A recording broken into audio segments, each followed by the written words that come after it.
Your broke friends are keeping you broke. The mirror effect, right? Your circle is a prophecy. There is this famous quote, and we've always heard it. A person said that you are the average of 5 people that you spend your time with. And actually, it just means that the habits of your friends are what you would imbibe. Whatever your friends really become, you can't be more, you can't be so much more or so much less than what they become most of the time. Today's video isn't about teaching loyal friends, right? It's about being intentional about who is in your circle. I call it the intentional audit. Choose your circle like your life depends on it. Because it does. It really does.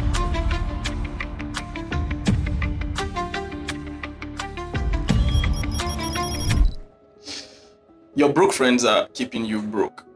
But before you click away, just chill, right? And it's not even like me if I have money like that. And we just want to talk about an aspect of broke that we don't really talk about in society.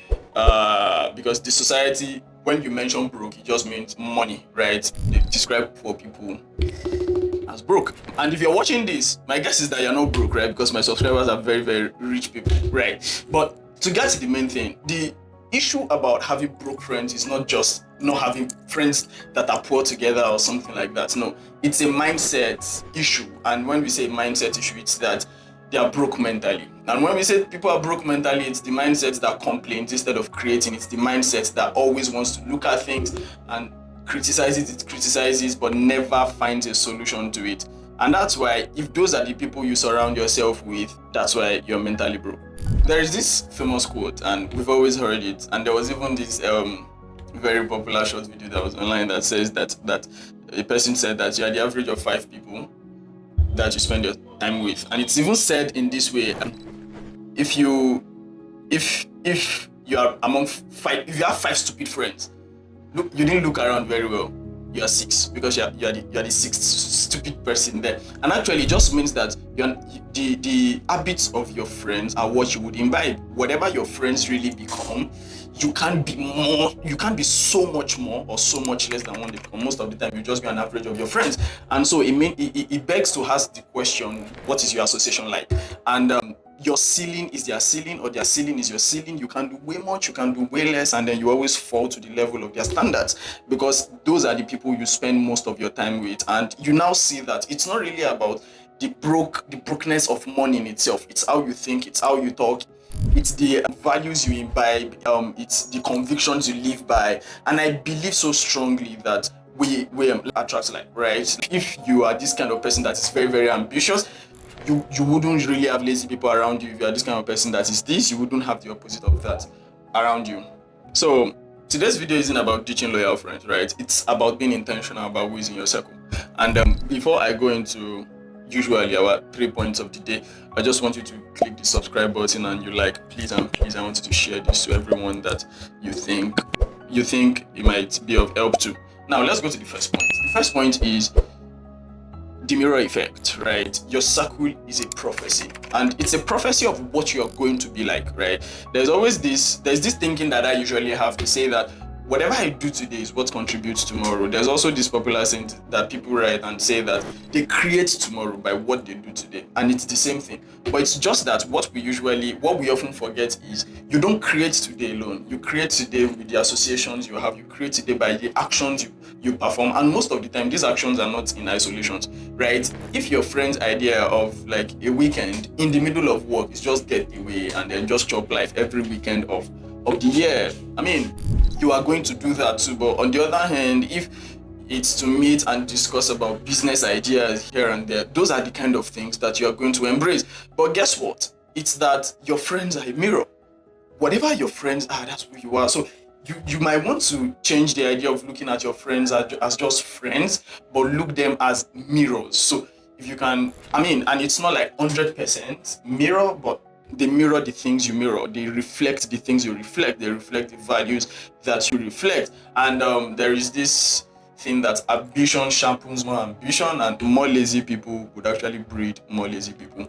And we also usually say these things that, have you seen where poor people actually giving birth? They give birth to a lot of kids, and then rich people just give birth to one or two. All those things are just as a result of associations, what we decide to do and what people around us usually decide to do. Most of us are a product of our society today, because those are our association. Again, your friends are not just friends, they mirror your life. So your circle is a mirror, it's not just a social group. The second point is, I just want to tell my own personal story, and I call the second point the environment of growth. I think mine was in NYSC, and then that was when I was really learning to code very well. I have a podcast that I think it was an interview I had, and I spoke about this so much in that. I spoke about this story so much in that podcast. I'm going to link it below. Now, I was learning to code, and it was Python at the time. So what we're going to do is, I had this friend. We're just going to go back to the office weekends, weekdays. We're going to leave office late, and the guy was so hardworking too. And then what we did was fed off each other's energy, right? The days I'm tired, he's always saying let's go. The day he's tired, I'm always saying let's go. And what happened was that at the end of 8 months, I could actually write Python very, very well, right? And then that was how my own career like blossomed from that point. And you could just see one major lesson there, and it is that your association determines what you kind of become. Today, all the code I write, everything that refers to coding or that refers to programming that I know today actually stemmed from that experience, and it was one of the best experiences of my life. You see, it's usually fun when you're around friends, but how are you going to make that fun become growth? How are you going to make that fun become an advantage? That's what you should think when you're choosing your friends. So the last point is this. I call it the intentional audit. Choose your circle. Your life depends on it, because it really does. And when I mean choose your circle, I'm not saying that you should start going and then start kicking everybody out of your life. No, everybody, people are in your life for a reason, but you want to choose those who you want to spend much more time with, right? Because those are the average of who you become. After every year or around December, when we're moving into January, there is this thing that people do. They start coming to the status and saying that they are not going into the new year with some kind of people, fake friends, all of those things. That's not what I'm telling you to do. What I'm telling you to do is, the friends you have around you, you want to conduct an intentional audit to say that, what does this person even represent to me? What do they represent to my life? Is the major reason why they are my friend. Now, you want to think of your relationships in concentric circles, right? In the outer circle, you have acquaintances, right? People you're friendly with, but in that small, tight inner circle, you have to be fiercely protective of that circle, because those are the people who get the majority of your time, the majority of your energy. They know about some of your secrets. They know about how ambitious you are. They literally know everything, right?